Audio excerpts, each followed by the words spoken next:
আমি আদম নবী হওয়ার পর জীবনে একটা মার্জিত ভুল করেছিলাম, যেই ভুলটা আমার কাছে মনে হয়েছিল ভুল, তবে আল্লাহর কাছে এটা ভুল নয়। ওই একটা ভুলের জন্য আজ আমার পরিণাম ফলটা কেমন হলো। ও উম্মতে মুহাম্মদী শুনে নাও, আমি আদম একজন নবী হওয়ার পরেও একটা ভুল করেছি, মার্জিত, অমার্জিত নয়। এই মার্জিত ভুলের জন্য জান্নাতি পোশাক আমার থেকে, শরীর থেকে পড়ে গেল, খালি হয়ে গেলাম, বিবস্ত্র হয়ে গেলাম। কিন্তু মুহাম্মদের বরকতের কারণে ওই উম্মতেরা শুধু মার্জিত ভুল না, মারাত্মক অপরাধ করেও যদি ফেলে জমিনের মধ্যে মারাত্মক অন্যায় করে, আল্লাহ পাক তাদের পোশাক থেকে খালি করে ইজ্জত নষ্ট করবেন না, একমাত্র মুহাম্মদ নবীর উম্মত হওয়ার বরকত। আমি আদম নবী হওয়ার পরেও মার্জিত একটা ভুলের কারণে দয়াময় আল্লাহ জান্নাত থেকে আমাকে জমিনে পাঠায় দিলেন, জান্নাতে আর রাখলেন না। ওরে উম্মতে মুহাম্মদীর দল, পাহাড় সম পরিমাণ যদি তোমরা অপরাধ করে ফেলো, নবীজির বরকতে আল্লাহ রাগ করিয়া তোমাদেরকে এক জমিন থেকে অন্য জমিনে বিতাড়িত করে দিবেন না। দুইটা গেল। 3 নাম্বার, আমি আদম নবী হওয়ার পর একটা মার্জিত ভুলের কারণে আমার থেকে আল্লাহ আমার স্ত্রীকে আলাদা করে ফেললেন। ও উম্মতে মুহাম্মদীর দল, আখিরি নবীর উম্মত হওয়ার বরকতের কারণে তোমরা পাহাড় সম পরিমাণ অন্যায় যদি করিয়া ফেলাও, আল্লাহ তোমাদের থেকে স্ত্রী আলাদা কখনো করে দিবেন না। 4 নাম্বার, আমি আদম নবী হওয়ার পর রব্বুল আলামিন দীর্ঘদিন এই ভুলের জন্য আমি কান্না করলাম সিজদায় পড়ে। আল্লাহ ক্ষমা তো করলেনই না, নির্ধারিত একটা জায়গা নির্দিষ্ট করে দিলেন। ওই জবলের রহমতের মধ্যে আল্লাহ ঘোষণা দিলেন, ওখানে গিয়া ক্ষমা চাও। জবলে রহমত নামের পাহাড়ের মধ্যে গিয়া আমি আল্লাহর দরবারে দোয়া করলাম, রব্বানা যালামনা আনফুসানা ওয়া ইল্লাম তাগফির লানা ওয়া তারহামনা লানাকুনান্না মিনাল খাসিরিন। আমি আদম নবী নির্ধারিত ওই পাহাড়ের মধ্যে গিয়া দীর্ঘ বছর কান্না করার পর আল্লাহ পাক আমাকে ক্ষমার ঘোষণা দিয়েছেন। কিন্তু আখিরি নবীর উম্মতেরা নবীজির উম্মত হওয়ার বরকতের কারণে তোমাদের কোনো নির্ধারিত জায়গায় গিয়া কান্না লাগবে না। যেখানেই থাকো, সাগরের মধ্যে থাকো, রাত নাই দিন নাই, কোনো নদী নাই, পানি নাই, স্থল নাই, জমিন নাই, যেখানে থাকিয়া তুমি একবার আল্লাহ বলে ডাক দিয়া মাসির মাথা বরাবর এক ফোঁটা চোখের পানি ছেড়ে দিবা। মদিনার নবী বলেন, একটা মাসির মাথা বরাবর যদি কেউ চোখের পানি ছেড়ে দেয়, গাভীর ওলান থেকে দুধ বের করে ভেতরে যেমন ঢুকানো সম্ভব না, মাসির মাথা বরাবর কান্নাওয়ালা বান্দাকেও জাহান্নামে দেওয়াও সম্ভব হবে না। কোন নির্দিষ্ট জায়গা নাই, যেখানেই তুমি তওবা করে কান্না করবা ওখানেই তোমার ক্ষমার ঘোষণা। শুধু আখিরি নবীর উম্মত হওয়ার বরকত। কিন্তু আজ বড় দুঃখ, নবীর উম্মত হইলাম কিন্তু নবীর রেখে যাওয়া আমানত সুন্নতের আমলটা করতে পারলাম না। মুসলমান দাবি করতেছি, আল্লাহ সে কোরআনের তেলাওয়াতটা শিখতে পারলাম না। জিগাইলেই বলে সময় নাই, দুনিয়ার লেখাপড়ার বহু সময় পাইলা, দান্দাবাজির সময় পাইলা, ব্যবসা কেমনে তুমি লাভবান হতে পারবা সেজন্য সময় দিতে পারলা। পুরা দিনের দিন রাত্র সময় দাও, স্ত্রীর জন্য, সন্তানের জন্য সময় দিতে পারলা, তোমার চাকরির জন্য সময় দিতে পারলা। দিন নাই, রাত্র নাই, কুয়াশা নাই, বৃষ্টি নাই, রোদে তাপ নাই, তুমি কষ্ট করে সময় দিতে পারলা। আর আল্লাহর কালামের জন্য তুমি দৈনিক 1 ঘন্টা সময় দিয়ে কেন কোরআন শিখতে পারলা না? ফজরের নামাজের পরে হোক অথবা ঘুমের আগে এশার নামাজের পরেও যদি হয়, একজন ইমামের পেছনে গিয়া 1 ঘন্টা সময় যদি দৈনিক দাও, বেশি টাইম লাগবে না, 2 থেকে 3 মাসের মধ্যে ইনশাআল্লাহ তুমি সুন্দর করে কোরআন পড়া শিখতে পারবে। আর যখন কোরআন পড়তে পারবা, তখন নামাজে দাঁড়ায় দেখবা নামাজে কেমন মজা। আশেক উম্মতের দল। আজকে ওলামায়ে কেরামের মাথা নষ্ট হয় নাই, পায়ে ধরে ধরে ধরে ধরে তোমাদেরকে সবাই বুঝাচ্ছে কারণটা কি। তোমরা তো ভিন্ন কেউ না, কেমন যেন ভিন্নতা ভিন্নতা মনে হচ্ছে না। আমরা একই ফ্যামিলির সদস্য, মুসলমান। দুনিয়াতে আমরা এসেছিও কিন্তু একই হালাত, যাব দুনিয়া থেকে তাও কিন্তু একই হালাত। তোমার আমার আল্লাহ এক, নবী এক, কোরআন এক, কাবা এক, যাওয়ার বেলাটাও হবে এক। কাফন তোমারও তিনটা, আমারও তিনটা, কালারও হবে সবার এক। নাকি ভিন্ন হবে? কারো কাফনের কালার হবে লাল, কারোটা হলুদ, কারোটা সবুজ। তাহলে এই মেয়ে জোরে বলেন, তাহলে সাদা হবে কাফন, সবার সমান। পীর সাহেবেরটা একটু ভিন্ন, হ্যাঁ সব সমান। তাহলে মাঝখানে কালার নিয়ে কিলাকিলি করো কেন মুসলমান? ওই নবীরা আসে, কে সাদা টুপি দিল, কে কালো দিল, কে সবুজ টুপি দিল, নিয়ে ঝগড়া কেন করো রে ভাই? যদি তোমার কাছে মনে হয় যে না আমার কাছে সাদা ভালো লাগে না, সবুজটাই ভালো, তাহলে মরণকালে তুমি সবুজ কালারের কাফন পরে কবরে যাও। হ্যাঁ গিয়ে তো সাপের মতো সোজা, কোনো চালাকি চলে না। আচ্ছা তুমি যদি বলো যে হুজুর মরে গেলে আর কেমনে কইছে সবুজটাতে, মরার আগে কয়ে যাও, আজকেই বলে যাও যে আমি যদি মরে যাই আমার কাফনের কালার সাদা দিও না, কারণ আমি দুনিয়াতে সবুজ নিয়ে কত ঝগড়া করেছি, সবুজ কালারটা দিয়েছি। যদি চিন্তা করে দেখেন না হুজুর না কাফনের কালার আমগো সাদাই হবে, তাহলে নিজে সবুজ কালারে বড় বাধা নাই, তুমি কালো টুপি বড় বাধা নাই, কালো পাগড়ি বড়, সবুজ বড় বাধা নাই। তবে যারা সাদা পরে তাদের সাথে বাঁকা নজরে তাকাইও না। এটা হিংসা, এটা ধোঁকাবাজি, এটা তুমি যে রসুলের খাঁটি আশেক না তার প্রমাণ। তুমি যে মদিনার আসল আশেক না, নকল, তার প্রমাণ। কারণ হিংসা করা রসুলের আশেকের পরিচয় না, গালি দেওয়া রসুলের আশেকের পরিচয় না, মিথ্যা কথা বলা রসুলের আশেকের পরিচয় নয়। তাহলে আপনি একজনকে হিংসা করলেন কালার নিয়া, যে তুমি সাদা কেন, তুমি কালো কেন, সবুজ কেন না, এই যে একটা দূরত্ব ঝগড়া, এটাই প্রমাণ আপনি রসুলের আশেক নামের ভণ্ড।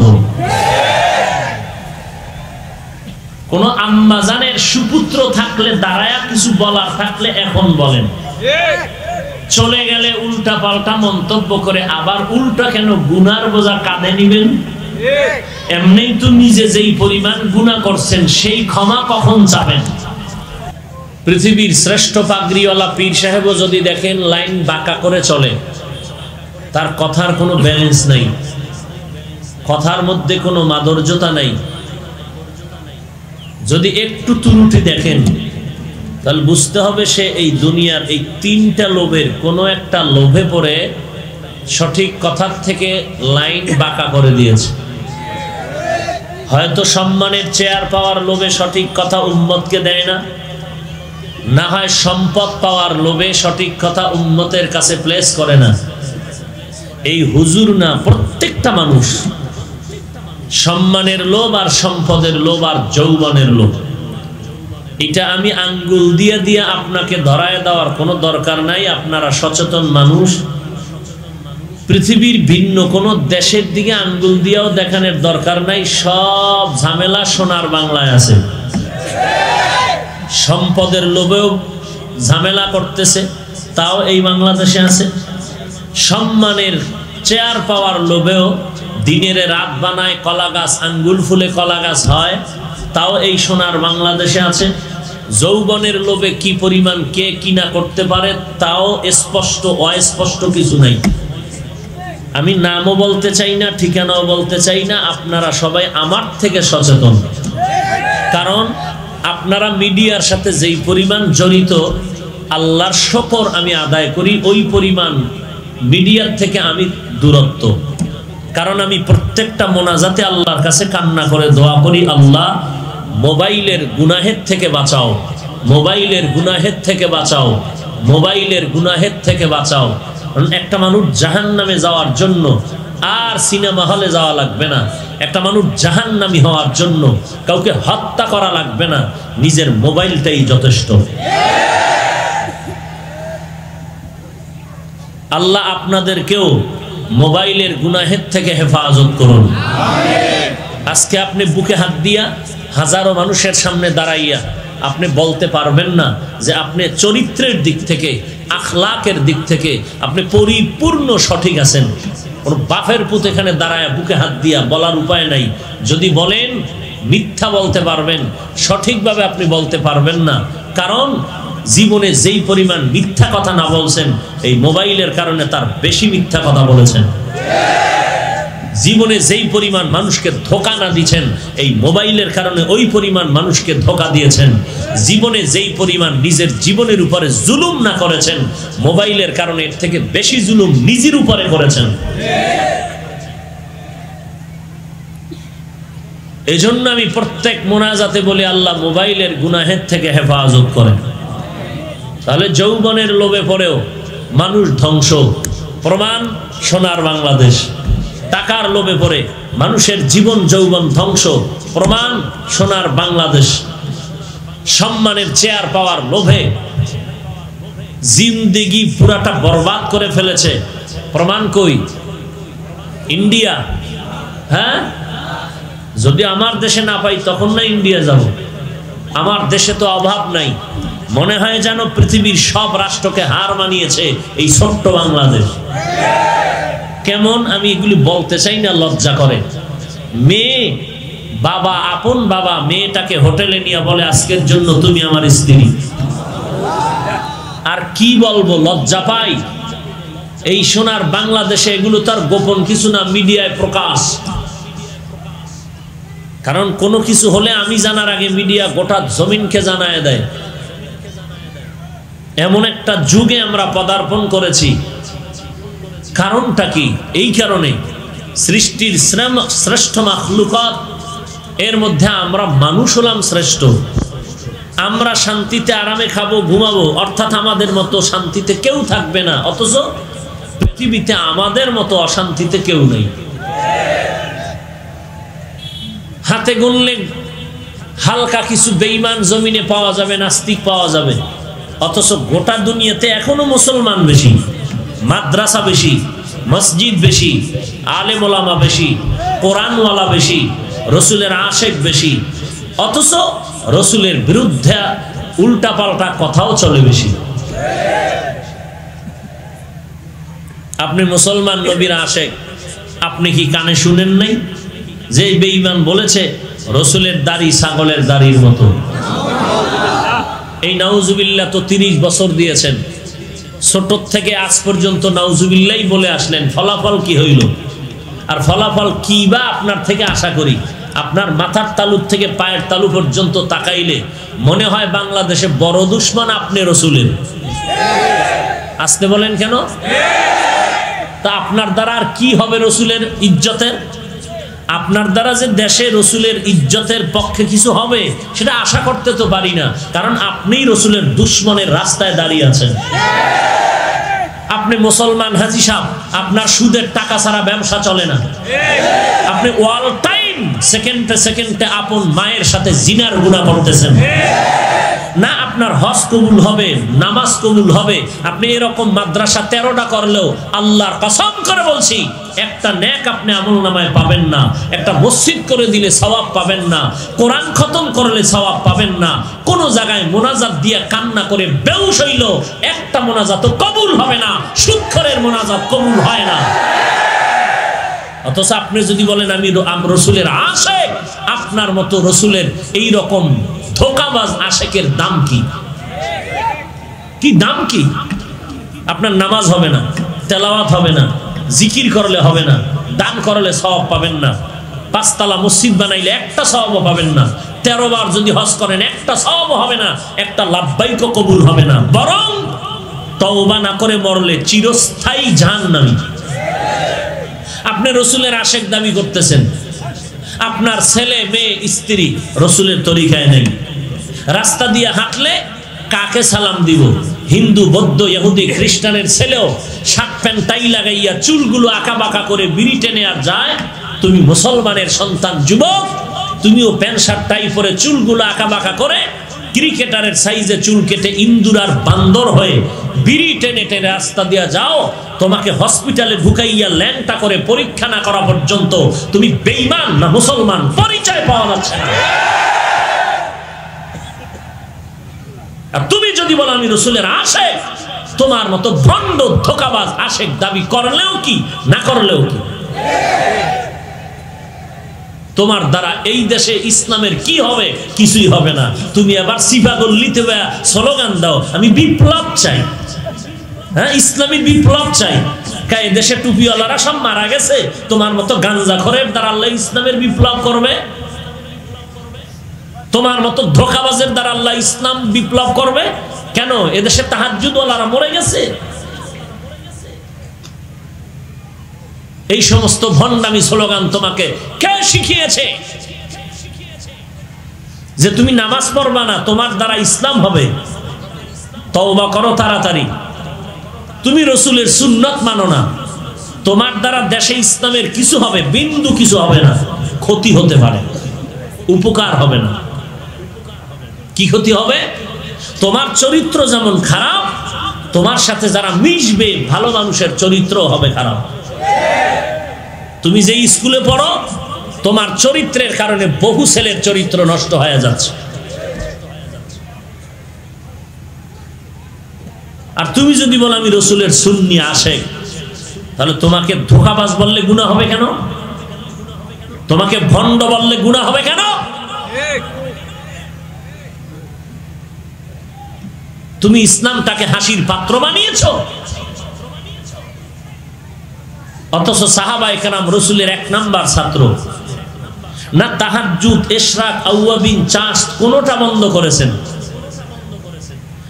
সন্তানের হক, স্ত্রীর হক, পরিবারের হক, প্রতিবেশীর হক, কোনোটার দিকে তাদের দুর্বলতা নাই।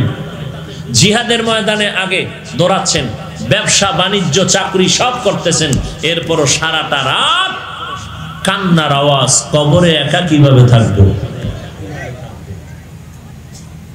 আর আপনার নামাজ নাই, রোজা নাই, কান্নাও নাই। যে নামাজ পড়ে তাকেও দেখতে পারেন না, নিজেও নামাজ পড়েন না। যে টুপি পরে তাকেও পছন্দ করেন না, নিজেও টুপি পরেন না। নিজেও দাড়ি রাখেন না, দাড়িওয়ালাকেও পছন্দ করেন না। নিজেও পর্দা করেন না, পর্দা যারা করে তাকেও পছন্দ করেন না। আপনি যদি বলেন আমি রসুলের আশেক সুন্নি, আমি বলবো আপনি সৃষ্টির শ্রেষ্ঠ ধোঁকাবাজ। আপনার দ্বারা ইসলামের বদনাম হচ্ছে, আপনার দ্বারা রসুলের ইজ্জতের বদনাম হচ্ছে। এজন্য আজকে মাপকাঠি কোরআন শরীফ থেকে নিয়ে যাবেন। আসলে রসুলের আশেক কে? কে রসুলকে ভালোবাসে, কে আল্লাহকে ভালোবাসে? এটা মুখের দ্বারা হবে না, কোরআন সুন্নাহর মাপকাঠির দ্বারা হবে। আল্লাহ বলেন, ও নবী জানায়া দেন উম্মতকে, যারা আমি আল্লাহকে ভালোবাসতে চায় তাদের মাপকাঠি আপনি রসুল। অর্থাৎ যে আপনার অনুসরণ করবে প্রমাণ সে আল্লাহকেই ভালোবাসলো। আর যে আপনার অনুসরণ করবে না প্রমাণ সে আল্লাহকে ভালোবাসলো না। এবার আমাকে জবাব দেন, আল্লাহকে ভালোবাসলো কে? এর পরিচয় কি? যে রসুলের অনুসরণ করলো। আর আল্লাহকে ভালোবাসলো না কে? যে রসুলের অনুসরণ করলো। এখন হলো রসুলের অনুসরণ কেমনে হয়? বছরে 2 একবার কপালে পতাকার ব্যানার লাগাইলে হয়? হ্যাঁ, পতাকার নাম আশেক না সুন্নি না? সুন্নতের আমল করার নাম সুন্নি। পতাকার নাম সুন্নি? কিসের নাম? বিড়ি টানার নাম, গাঞ্জা খাওয়ার নাম, বেপর্দায় চলার নাম, চুলগুলো ক্রিকেটারের সাইজে কেটে বান্দর হওয়ার নাম। রসুল বলেন আমার অনুসরণ কেমনে হবে? বলে আমি রসুলের রেখে যাওয়া আমানত যারা রক্ষা করবে তারা আমি রসুলকেই মেনে নিব। যারা আমি রসুলের রেখে যাওয়া আমানত রক্ষা করলো না তারা আমি রসুলকে মানলো না। যারা রসুলকে মানলো না তারা আল্লাহকেও মানলো না। যারা আল্লাহকে মানলো না তারাই হবে সৃষ্টির শ্রেষ্ঠ রসুলের আশেক। হ্যাঁ? তো আল্লাহ রাব্বুল আলামিনকে কে মানলো কে মানলো না, প্রমাণ যে রসুলকে মানলো। রসুলকে কে মানলো কে মানলো না, প্রশ্নের জবাব হলো যে রসুলের অনুসরণ করলো। রসুলের অনুসরণ কেমনে হয়? রসুলের আমানত রক্ষা করলে হয়। রসুলের আমানত কি? রসুল বিদায় বেলা দুইটা জিনিস আমানত রেখে গেছেন, কোরআন আর সুন্নাত। বলেন আমানত কি? কোরআন আর, বলেন কোরআন আর। তাহলে রসুলকে কে মানলো কে মানলো না, যে কোরআন মানলো সুন্নাত মানলো সে রসুলকে মানলো। যে কোরআন মানে না সুন্নাত মানে না সে রসুল মানে না। যে রসুল মানে না সে আল্লাহকেও মানে না। এ হলো মাপকাঠি ফাইনাল, যে কে আল্লাহকে মানে, জবাব যে রসুল মানে। কে রসুল মানে? যে কোরআন সুন্নাহ মানে। এখন আপনি আয়নার সামনে দাঁড়াইয়া নিজের বডির দিকে তাকাবেন, রসুলের সুন্নাত কি পরিমাণ আপনি মানেন, আর আমার রসুলের সুন্নাত কেমন পারফেক্ট। আঙ্গুলের নখগুলি কিভাবে কাটবেন আর রাখবেন সেখানেও রসুলের সুন্নাত আছে না নাই? চুলগুলো কিভাবে রাখবেন আর কাটবেন সেখানেও সুন্নাত আছে না নাই? আছে। পোশাকটা কিভাবে খুলবেন আর পরবেন এখানেও সুন্নাত আছে। শুধু তাই না, আপনি জুতাটা কিভাবে পায়ে ঢুকাবেন আর খুলবেন সেখানেও নবীর সুন্নাত আছে। আপনি মসজিদে কিভাবে ঢুকবেন এখানেও সুন্নাত। বাথরুমে কিভাবে ঢুকবেন ওখানেও সুন্নাত। কিভাবে বসবেন সেখানেও সুন্নাত। পানিটা কিভাবে খরচ করবেন সেখানেও রসুলের সুন্নাত। মানলে সুন্নি, সুন্নাত না মানলে সৃষ্টির শ্রেষ্ঠ ধোঁকাবাজ। এবার আপনাকে কারো ফতুয়া নেওয়ার দরকার নাই। আপনি আয়নার সামনে দাঁড়ায়া নিজেকে নিজে পরিচয় দিয়া দিয়া কাগজে লেখেন কি পরিমাণ সুন্নাত মানার কারণে আপনি সুন্নি, নাকি সুন্নাত জবাই করতেছেন। যদি জবাই করেন আপনার গোটা দুনিয়ার মানুষ আপনাকে সুন্নি বললে কোনো লাভ নাই, কারণ আল্লাহর আদালতে আপনি ধোঁকাবাজ। আর সুন্নতের আমল যদি করেন পৃথিবীর কেউ আপনাকে গালি দিলে আফসোস নাই, আল্লাহর আদালতে আপনি সুন্নি।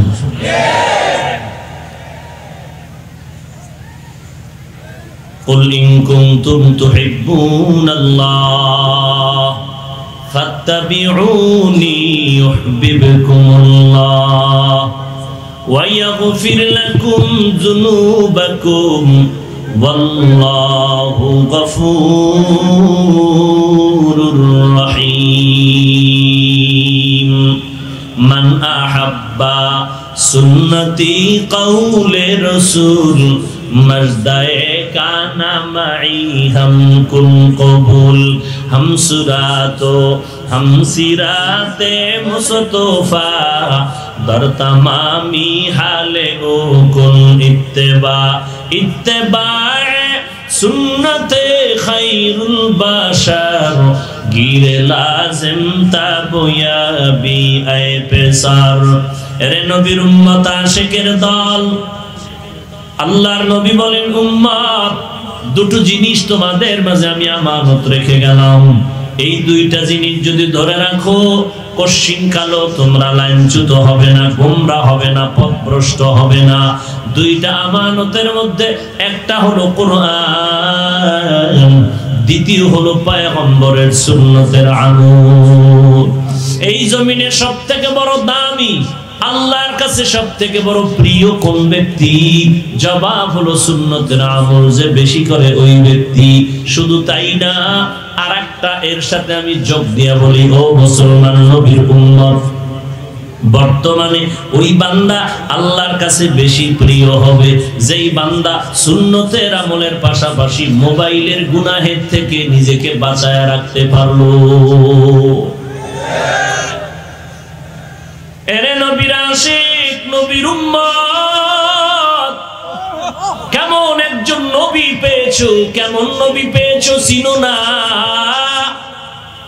যে নবীর জন্য নদীর মাছ পাগল, জঙ্গলের প্রাণীরা পাগল, এমন একজন নবী আল্লাহ আমাদের দান করেছেন।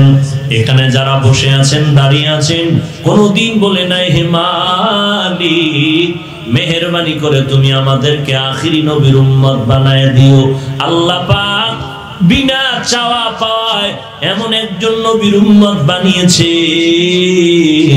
যে নবী গর্ব করে বলেন, আমি নবী জান্নাতে না ঢুকলে কারো ঢোকার অনুমতি নাই, আর আমার উম্মতেরা জান্নাতে না যাওয়া পর্যন্ত অন্য কোন উম্মত জান্নাতে যাওয়ার অনুমতি নাই। শুধু তাই না, কেমন নবী আমরা পেয়েছি রে নবীর মুমিন, যে নবীজির চেহারা মোবারকের দিয়ে তাকাইলে পেটের ক্ষুধা নিবারণ হয়ে যায়। কেমন নবী আল্লাহ আমাদের দান করেছেন। আম্মা জান আয়েশা রাদিয়াল্লাহু আনহা বলেন, নবী ঘাম থেকে এত মিষ্কের ঘ্রাণ আমি বোতলের মধ্যে ভরে ভরে রাখতাম, ওই ঘামগুলো বড় বড় অনুষ্ঠানে আমরা আতর হিসাবে ব্যবহার করতাম। কেমন নবী আল্লাহ আমাদের দান করেছেন। নবী রাস্তা দিয়ে চলতেছেন, সূর্যের আলো যেন নবীরে কষ্ট না দেয়, মেঘের খণ্ড নবীরে ছায়া দান করে। নবী রাস্তা দিয়া যায়, রাস্তার দুপাশের গাছ নুইয়া নুইয়া নবীরে সালাম দেয়। সাহাবায়ে কেরাম হাঁটতেছেন নবী সামনে, নবী হেঁটে চলিয়া যাওয়ার পরেও যেখান থেকে যাইতেন ওই রাস্তা থেকে দীর্ঘদিন মিশকের ঘ্রাণ পাওয়া যাইত। সাহাবায়ে কেরাম বলেন, নবীর সাথে আমরা হাঁটতেছি, বারবার আমরা সালামের আওয়াজ পাই, কিন্তু মানুষের কোনো খবর নাই। নবীকে প্রশ্ন করলাম, মায়ার নবী বলেন, সাহাবায়ে কেরাম আমি নবীর আগমনের খবর পাওয়ার পর জঙ্গলের প্রাণী আমাকে ভেতর থেকে সালাম জানাচ্ছে। ইমামুল আউয়ালিনাল আখিরিন বাহর সাদকা রাহমাতাল লিল আলামিন সাইয়্যিদুল কাউনাইন খাতমুল মুরসালিন আখিরামত বুদে ফখরুল আউয়ালিন। কেমন একজন নবী আল্লাহ দান করেছেন। পয়গম্বর আদম, আবুল বাশার, সব মানব জাতির পিতা যাকে বলা হয়, আদম নবী আল্লাহর দরবারে আফসোস করে বলেন, আমি আদম নবী হওয়ার পর এত সুন্দর সুযোগ আমি পাই নাই, মুহাম্মদের বরকতে তার উম্মতেরা যেই পরিমাণ সুযোগ পাবে। আমি আদম নবী হওয়ার পর জীবনে একটা মার্জিত ভুল করেছিলাম, যেই ভুলটা আমার কাছে মনে হয়েছিল ভুল, তবে আল্লাহর কাছে এটা ভুল নয়। ওই একটা ভুলের জন্য আজ আমার পরিণাম ফলটা কেমন হলো।